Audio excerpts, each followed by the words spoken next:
السلام علیکم پیارے دوستو۔ حضرت عمیر بن سعد رضی اللہ تعالیٰ عنہ کی زندگی کے حالات و واقعات۔ حضرت عمیر بن سعد رضی اللہ تعالیٰ عنہ نے یتیمی اور فقر و فاقہ کا جام اس وقت پیا جبکہ آپ نے ابھی گھٹنوں کے بل کھڑا ہونا بھی نہیں سیکھا تھا۔ ان کا باپ ملک عدم کو اس حالت میں کوچ کر گیا کہ اس نے اپنے پیچھے کوئی مال و متاع نہ چھوڑا جو اولاد کے کام آ سکے، لیکن ان کی والدہ نے کچھ عرصے کے بعد قبیلہ اوس کے ایک مالدار شخص جلاس سے نکاح کر لیا اور اس نے عمیر بن سعد رضی اللہ تعالیٰ عنہ کو اپنی کفالت میں لے لیا۔ جلاس کے حسن سلوک، ہمدردی اور فیاضی نے عمیر کو یہ بھلا ہی دیا کہ اس کے سر سے باپ کا سایہ اٹھ گیا تھا۔ جناب عمیر جلاس کے ساتھ اس طرح پیش آتے جیسے کوئی فرمانبردار بیٹا اپنے باپ کے ساتھ پیش آتا ہے۔ جناب جلاس نے بھی حضرت عمیر رضی اللہ تعالیٰ عنہ کو اپنے دل میں اس طرح جگہ دی جیسے کوئی شفیق باپ اپنی اولاد کو دل میں بساتا ہے۔ جوں جوں عمیر نشوونما پاتے اور جوان ہوتے گئے تو جیسے جیسے جلاس کے دل میں ان کی محبت بڑھتی چلی گئی، کیونکہ ان کی ہر ادا سے ذہانت و شرافت ٹپکتی، صداقت دیانت ان کے ہر عمل سے نمایاں نظر آتی۔ حضرت عمیر بن سعد رضی اللہ تعالیٰ عنہ ابھی 10 سال کے نہ ہوئے تھے کہ انہوں نے اسلام قبول کر لیا اور جلد ہی ان کی پاکیزہ، رفیق اور صاف و شفاف دل میں ایمان رچ بس راسخ ہو گیا۔ اسلام ان کی دل کی زرخیز زمین میں پانی کی طرح سرایت کر گیا۔ انہیں نوعمری میں ہی رسول پاک صلی اللہ علیہ وآلہ وسلم کی امامت میں نمازیں پڑھنے کا شرف حاصل ہوا۔ جب یہ نماز کے لیے مسجد نبوی آتے جاتے تو ان کی والدہ محترمہ اپنے لگتے جگر کو کار خیر میں دلچسپی لیتے ہوئے دیکھ کر خوشی سے پھول ہی نہ سماتی۔ کبھی تو وہ خوشی کے اظہار میں اکیلی ہوتی اور کبھی اس کا خامند بھی خوشی میں شریک ہوتا۔ اس نوجوان صحابہ عمیر بن سعد رضی اللہ تعالیٰ عنہ کی زندگی نہایت خوشگوار انداز میں گزر رہی تھی کہ اچانک ایک ایسے سخت ترین تجربے اور کڑے امتحان سے گزرنا پڑا کہ کم ہی کسی نوجوان کو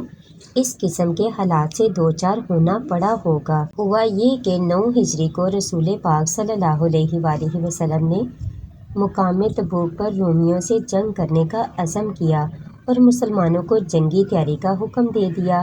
آپ صلی اللہ علیہ وآلہ وسلم کی یہ عادت مبارکہ تھی کہ جب بھی جنگ کا منصوبہ ترتیب دیتے تو تمام تر منصوبہ بندی صیغہ راز میں رکھتے۔ جس سمت کو لشکر اسلام روانہ کرنا ہوتا بظاہر ہر اعلان کسی دوسری سمت کا کرتے، لیکن غزوہ تبوک میں آپ نے یہ پالیسی اختیار نہ کی بلکہ لوگوں کو واضح طور پر بتا دیا کہ کہاں جانا ہے۔ دراصل اس کی وجہ یہ تھی کہ ایک تو منزل بہت دور تھی اور راستہ بھی نہایت دشوار گزار تھا اور مقابلے میں دشمن بھی بہت طاقتور تھا۔ آپ صلی اللہ علیہ وآلہ وسلم نے اس موقع پر اس لیے ہر بات کی وضاحت کر دی تاکہ صحابہ معاملے کی نزاکت کو سمجھ سکیں اور خوب اچھی طرح تیاری کر لیں، اور اس کے ساتھ ساتھ موسم گرما کا آغاز بھی ہو چکا تھا۔ گرمی شدید تھی، پھل بھی کچے پکے تھے، درختوں کا سایہ بھلا معلوم ہوتا، طبیعتوں میں سستی وغسل مندی کا غلبہ نظر آنے لگا۔ ان تمام مشکلات کے باوجود صحابہ اکرام رضی اللہ تعالیٰ عنہ نے نبی پاک صلی اللہ علیہ وآلہ وسلم کی آواز پر لبیک کہا اور انتہائی ذوق و شوق سے جنگی تیاری میں مصروف ہو گئے۔ لیکن منافقین مختلف حیلے بہانے کرنے لگے، مسلمانوں میں شکوک و شبہات پیدا کرنے اور اپنی محفلوں میں مسلمانوں کے خلاف ہرزہ سرائی کرنے لگے۔ لشکر اسلام کی روانگی سے چند روز پہلے عمیر بن سعد رضی اللہ تعالیٰ عنہ مسجد نبوی میں نماز ادا کرنے کے بعد واپس آئے تو مسلمانوں کا جوش و جذبہ دیکھ کر بہت خوش ہوئے۔ آپ نے دیکھا کہ مسلمان شوق سے جہاد کی تیاری میں مصروف ہیں۔ مہاجرین و انصار کی معزز خواتین نے رسول اقدس صلی اللہ علیہ وآلہ وسلم کی خدمت میں اپنے قیمتی زیورات پیش کر دیے تاکہ آپ ان کی قیمت لشکر اسلام کی تیاری میں صرف کریں۔ حضرت عثمان بن عفان رضی اللہ تعالیٰ عنہ کو دیکھا کہ وہ آپ صلی اللہ علیہ وآلہ وسلم کی خدمت میں 1000 دینار پیش کر رہے ہیں۔ دوسری طرف دیکھا کہ حضرت عبد الرحمن بن عوف رضی اللہ تعالیٰ عنہ اپنے کندھوں پر اشرفیوں کا تھیلا اٹھائے تیزی سے چلے آ رہے ہیں اور یہ ساری رقم چشم زدن نے رسول اقدس صلی اللہ علیہ وآلہ وسلم کے قدموں میں ڈھیر کر دی۔ انہوں نے یہ منظر بھی دیکھا کہ ایک شخص اپنا بستر بیچ رہا ہے تاکہ اس قیمت سے جہاد کے لیے تلوار خرید سکے۔ حضرت عمیر بن سعد رضی اللہ تعالیٰ عنہ کی آنکھوں کے سامنے جوش و ولولہ اور جذبہ جہاد کے مناظر بار بار آتے تو آپ کی دلی خوشیوں کی تو کوئی انتہا نہ رہتی، لیکن وہ اس بات پر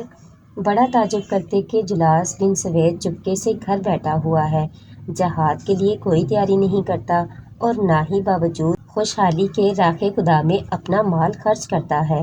حضرت عمیر بن سعد رضی اللہ تعالیٰ عنہ نے ارادہ کیا کہ جلاس کی ہمت بندھائے اور اس کے دل میں حمیت احساس اور جذبہ جہاد پیدا کرے، تو اس نے وہ تمام مشاہدات بیان کرنے شروع کر دیے جن کا خود نظارہ کیا تھا، اور خاص طور پر ان اہل ایمان اور قدسی صفات صحابہ رضی اللہ تعالیٰ عنہ کی کیفیت بیان کی جنہوں نے جہاد کے لیے لشکر اسلام میں شمولیت کی درخواست دی، لیکن رسول پاک صلی اللہ علیہ وآلہ وسلم نے اس بنا پر درخواست مسترد کر دی کہ ان کے پاس سواری نہیں اور منزل بہت دور ہے، تو وہ اپنی ناکامی اور بے بسی پر زار و قطار رو رہے تھے اور غم سے اس قدر نڈال تھے کہ ان کی حالت دیکھی نہ جاتی، لیکن جلاس پر ان کی گفتگو کا کوئی اثر ہی نہیں ہو رہا تھا، بلکہ اس نے ساری روداد سننے کے بعد ایک ایسی جلی کٹی بات کہی کہ جسے سن کر نوجوان صحابی عمیر بن سعد رضی اللہ تعالیٰ عنہ حیران و ششدر رہ گئے۔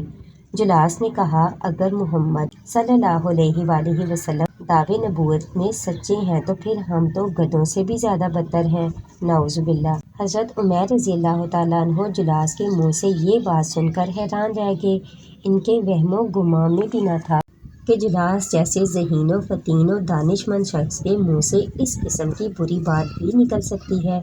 جو کہنے والے کو فوری طور پر دائرہ اسلام سے خارج کر دے اور کفر کی حدود میں بلا روک ٹوک داخل کر دے۔ یہ بات سنتے ہی عمیر بن سعد رضی اللہ تعالیٰ عنہ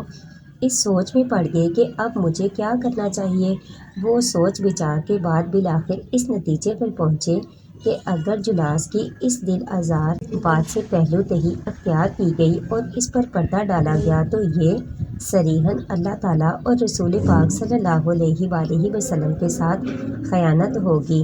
اور اس خاموشی پر اور پردہ داری سے اسلام کو ناقابل تلافی نقصان پہنچے گا، اور اس طرز عمل سے ان منافقوں کو تقویت ملے گی جو در پردہ اسلام کو مٹانے کے لیے آپس میں مشورے کرتے رہتے ہیں، اور اگر اس راز کو افشاں کر دیا جائے تو پھر اس شخص پہ گراں گزرے گا جسے میں والد کا درجہ دیتا ہوں، اور اس نے اپنے حسن سلوک اور فیاضی سے مجھے یتیمی کا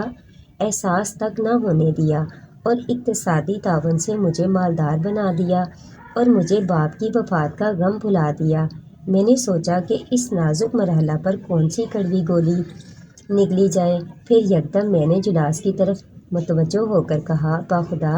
روئے زمین پہ آپ صلی اللہ علیہ وآلہ وسلم کے بعد آپ مجھے تمام لوگوں سے زیادہ عزیز تھے، لیکن آج آپ نے ایک ایسی بات کہہ دی کہ اگر لوگوں کے سامنے اس کا تذکرہ کرتا ہوں تو آپ رسوا ہو جائیں گے، اگر خاموش رہتا ہوں تو امانت میں خیانت کا مرتکب ہوتا ہوں، اس طرح میں اپنے آپ کو تباہ و برباد کر بیٹھوں گا۔ میں تو یہ بات رسول اقدس صلی اللہ علیہ وآلہ وسلم کو بتانے جا رہا ہوں، اب آپ اپنا انجام سوچ لیں۔ یہ کہہ کر حضرت عمیر بن سعد رضی اللہ تعالیٰ عنہ مسجد نبوی کی طرف چل دیے اور جو کچھ جلاس کی زبانی سنا تھا منوعاً آپ صلی اللہ علیہ وآلہ وسلم کو بتا دیا۔ یہ بات سن کر رسول پاک صلی اللہ علیہ وآلہ وسلم نے حضرت عمیر کو اپنے پاس بٹھا لیا اور جلاس کو بلانے کے لیے ایک صحابی کو بھیجا۔ تھوڑی ہی دیر بعد جلاس آپ کی خدمت میں حاضر ہو گیا، سلام عرض کی اور آپ کے سامنے دو زانوں بیٹھ گیا۔ آپ نے دریافت کیا، کیا عمیر کے سامنے تم نے یہ بات کی ہے، اگر محمد صلی اللہ علیہ وآلہ وسلم دعوی نبوت میں سچے ہیں تو ہم پھر گدھوں سے بھی بدتر ہیں؟ اس نے کہا، یا رسول اللہ صلی اللہ علیہ وآلہ وسلم، میں نے تو ایسی کوئی بات نہیں کی، یہ سراسر جھوٹ بولتا ہے۔ صحابہ اکرام رضی اللہ تعالیٰ عنہ جلاس اور عمیر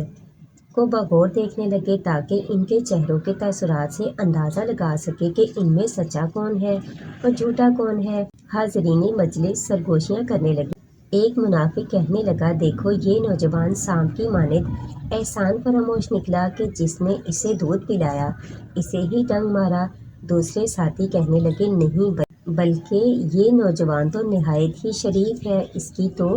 نشو نما ہی اطاعت الہی کے ماحول میں ہوئی، اس کے چہرے کے تیور ہی بتاتے ہیں کہ یہ اپنی بات میں سچا ہے۔ رسول پاک صلی اللہ علیہ وآلہ وسلم نے حضرت عمیر رضی اللہ تعالیٰ عنہ کی طرف دیکھا کہ اس کا چہرہ غصے سے سرخ ہو چکا ہے اور آنکھوں سے ٹپ ٹپ آنسو جاری ہیں، اور بے خودی کے عالم میں بارگاہ الہی میں یہ دعا کرتا ہے، الہی میری بات اپنے نبی علیہ السلام پر واضح فرما دے۔ اللہ اکبر۔ الہی میری بات اپنے نبی علیہ السلام پر واضح فرما دے۔ یہ منظر دیکھ کر جلاس غصے سے آگ بگولا ہو کر کہنے لگا، حضور میں بالکل سچا ہوں، میں حلف دینے کے لیے تیار ہوں، میں خدا تعالیٰ کی قسم کھا کر یہ کہتا ہوں کہ عمیر نے میرے متعلق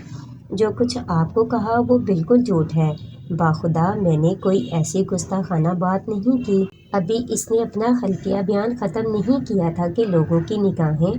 عمیر بن سعد رضی اللہ تعالیٰ عنہ کی طرف منتقل ہو گئیں۔ اتنے میں آپ صلی اللہ علیہ وآلہ وسلم پر قنوت کی طاری ہو گئی۔ صحابہ پہچان گئے کہ اب وحی نازل ہوگی۔ ہر ایک اپنی اپنی جگہ سہم گیا اور سب کی نگاہیں رسول پاک صلی اللہ علیہ وآلہ وسلم کے چہرہ انور پر جم گئیں۔ یہ منظر دیکھ کر جلاس پر خوف و ہراس طاری ہو گیا اور عمیر کے چہرے پر خوشی کے آثار نمایاں ہونے لگے، اور تمام حاضرین کی کیفیت بھی یہی تھی، یہاں تک کہ آپ صلی اللہ علیہ وآلہ وسلم سے وحی کا اثر زائل ہو گیا اور آپ نے یہ آیت کریمہ تلاوت کی، یہ لوگ اللہ کی قسم کھا کھا کر کہتے ہیں کہ ہم نے وہ بات نہیں کی، حالانکہ انہوں نے ضرور وہ کافرانہ بات کہی ہے۔ وہ اسلام لانے کے بعد کفر کے مرتکب ہوئے اور انہوں نے وہ کچھ کرنے کا ارادہ کیا جسے کر نہ سکے۔ یہ ان کا سارا غصہ اسی بات پر ہے کہ اللہ اور اس کے رسول نے اپنے فضل سے ان کو غنی کر دیا ہے۔ اب یہ اپنی اس روش سے باز آئیں تو انہی کے لیے بہتر ہے، اور اگر یہ باز نہ آئے تو اللہ ان کو دردناک سزا دے گا، دنیا میں بھی اور آخرت میں بھی، اور زمین میں کوئی نہیں جو ان کا حمایتی اور مددگار ہو۔ جلاس یہ آیت سن کر کانپ اٹھا، گھبراہٹ سے اس کی زبان گنگ ہو گئی۔ آپ صلی اللہ علیہ وآلہ وسلم کی طرف دیکھا اور آہوزاری کے ساتھ عرض کی، یا رسول اللہ میری توبہ، یا رسول اللہ میری توبہ، یا رسول اللہ عمیر نے سچ کہا اور میں نے جھوٹ کہا، یا رسول اللہ اللہ سے کہیں کہ وہ میری توبہ قبول کر لے، یا رسول اللہ میں آپ پر قربان۔ اس موقع پر آپ صلی اللہ علیہ وآلہ وسلم نے حضرت عمیر رضی اللہ تعالیٰ عنہ کے نور ایمان سے چمکتے ہوئے چہرے کو دیکھا، ان کی آنکھوں سے خوشی کے آنسو ٹپک رہے ہیں۔ رسول اقدس صلی اللہ علیہ وآلہ وسلم نے نہایت شفقت سے اپنا دست مبارک عمیر کے کان پر رکھا اور فرمایا، میرے عزیز آپ کے اس کان نے بالکل صحیح سنا، اور اللہ سبحانہ تعالیٰ نے اس کی تصدیق کر دی۔ اس حادثہ کے بعد جلاس صدقے دل سے توبہ کر کے دائرہ اسلام میں دوبارہ داخل ہوئے اور پھر پوری زندگی صحیح اسلامی کردار پیش کیا۔ اس واقعہ کے بعد جب بھی جلاس کے سامنے عمیر بن سعد کا نام لیا جاتا تو وہ فوراً اللہ تعالیٰ اسے جزائے خیر عطا فرمائے، اس نے مجھے کفر سے بچا لیا اور جہنم سے میری گردن آزاد کر دی۔ حضرت عمیر بن سعد رضی اللہ تعالیٰ عنہ کی زندگی کا صرف یہی روشن اور خوش آئند واقعہ نہیں بلکہ بے شمار ایسے واقعات ہیں جو اس سے بھی زیادہ ایمان افروز اور روح پرور ہیں اور آپ کی زندگی کے روشن باب کی حیثیت رکھتے ہیں۔